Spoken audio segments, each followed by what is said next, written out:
প্ৰসংগ উচ্চতৰ মাধ্যমিক প্ৰথম বৰ্ষৰ পৰীক্ষাৰ প্ৰশ্ন কাকত ফাদিল বিলাসীপাৰাৰ লক্ষীগঞ্জ উচ্চতৰ মাধ্যমিক বিদ্যালয়তো ফাদিল প্ৰশ্ন কাকত অধ্যক্ষ মাইনুল হক মণ্ডলৰ বিৰুদ্ধে এজাহাৰ দাখিল উচ্চতৰ মাধ্যমিক প্ৰথম বৰ্ষৰ পৰীক্ষাত গণিতৰ প্ৰশ্ন কাকত ফাদিলক লৈ ৰাজ্যজুৰি অব্যাহত আছে তীব্ৰ প্ৰতিক্ৰিয়া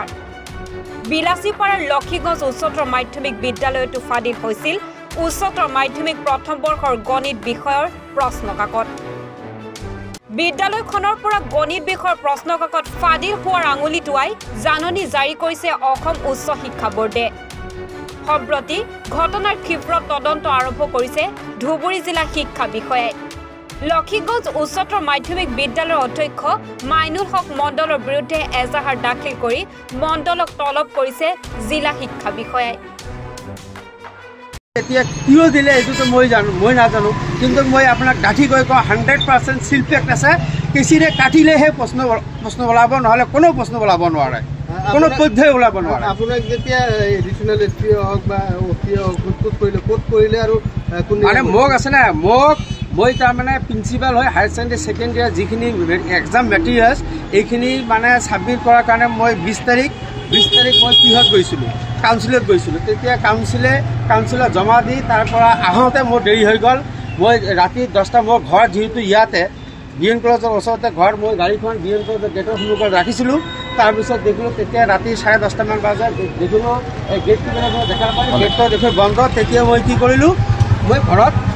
ঘৰত গুচি গ'লোঁ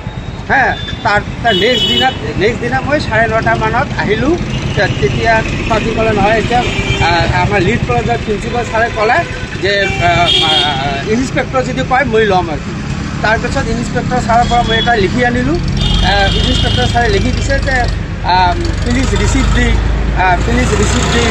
কুৱেশ্যন পেপাৰ হে তেতিয়া আছে মই দিলোঁ দিয়াৰ পিছত এইখিনি কি কৰিলে লাষ্টত আছিলে এইখিনি ৰিচিভ কৰি ল'লে ৰিচিভ কৰি লৈ মানে ছাছপেক্টেড বুলি এটা কি দিলে মানে মেইন কভাৰ যিটো খুলিছিলোঁ যে সেইকাৰণে ছাছপেক্টেড কুৱেশ্যন পেপাৰ বুলি এটা ৰিপৰ্ট দিয়াৰ কাৰণে মোৰ নামত এনেকুৱা এফআইআৰটো হ'ল কিন্তু মই একদম ডাঠি গৈ কওঁ আপোনালোকে প্লিজ যদি আহে মই এতিয়াই দেখাই দিব পাৰিম একদম 100% প্ৰত্যেকটো প্ৰশ্ন শিল্পেক্ট আছে হায়াৰ ছেকেণ্ডেৰী পৰীক্ষাৰ মানে ইমানটো গুৰুত্ব নাই আমাক খানাটো থ'ব দিয়া নাই আমাক স্কুলত গডৰেজত থ'ব কৈছে আমি গডৰেজত ৰাখিছোঁ ইয়াৰ কাৰণে এক্সটাৰ্নেলৰ কোনো ব্যৱস্থা নাই কোনো ধৰণৰ গাইডলাইনো নাই যে কি কৰিব লাগিব গতিকে আমি এইটো চিজিল কৰি থৈ দিছোঁ এইটো প্ৰশ্ন লিক কৰাৰ কোনো প্ৰশ্নই নুঠে একদম 100% চিটৰ মই ৰিকুৱেষ্ট কৰিছোঁ আপোনালোকে আহক মই দেখাই দিওঁ পেকেটবিলাক বেলেগ স্কুল যেনেকুৱা চেম পজিশ্যন মোৰ স্কুলো আছে কাইণ্ডলি আপোনালোকে আহক মই দেখাই দিওঁ ঠিক মই নাজানো এইটো প্ৰিন্সিপাল ছাৰে আমাক জানিব প্ৰিন্সিপাল ছাৰ নথকাত মোক ইনচাৰ্জ দিছে লোৱাৰ ক্লাছৰ পৰীক্ষা চলাৰ কাৰণে এইটো কমপ্লিট প্ৰিন্সিপাল ছাৰে জানিব আৰু লক্ষীগঞ্জ উচ্চতৰ মাধ্যমিক বিদ্যালয় এইটো আমাৰ ছাৰে ক'ব পাৰিব প্ৰিন্সিপাল ছাৰৰ নাম কি মইনুল হক মণ্ডল আজি ক'ত আছে আজি ধুবুৰী গৈছে অফিসত গৈছে আইএছ ছাৰৰ অফিসত বিএন কলেজ মাতিছে নে নামাতিছে মই নাজানো মোক কোৱা নাই মোক খালি ইনচাৰ্জ দিছে আজি দায়িত্ব হিচাপে দিছে মই পৰীক্ষাটো চলাই আছোঁ এইখিনিয়ে আৰু বিলাসীপাৰাৰ পৰা নূৰ আফৰোজুল ইছলামৰ ৰিপৰ্ট এনি ভাৰত 24